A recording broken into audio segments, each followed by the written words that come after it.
So let's get into the money. Let's get into career projections and salaries, especially in the space of data, because that's my lane. I ain't talking about nothing else. I'm talking about data. It is not uncommon that I have consults with people who are incredibly smart, incredibly talented, a plethora of experience, but there is misalignment on the salary expectations within the space of data. Now, I am going to say this, the earning potential within this space is very high in compared to other fields, but there are nuances to it.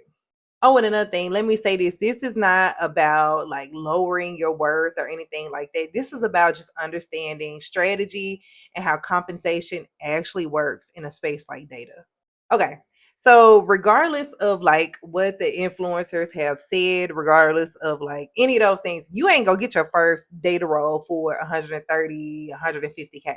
You're not going to get it. And I don't mean that in I'm not being mean. I'm not. But the data does not prove that. I'm very data driven and I'm in the field. I see stuff. So it's not gonna work like that. And also, I have over 13 years of experience in the field. So me starting out, it did not like I was not at the top of my salary band either. I wasn't nowhere near the top of anybody's salary band when I first started out.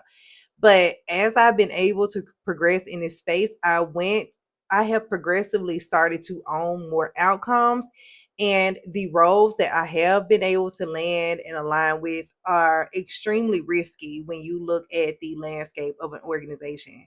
And what I mean by that is if your role has a greater impact, if it has a certain dependency on something that is company wide or data in a way that like everyone uses and leverages, there is a high risk of liability there. So therefore, it's stressful.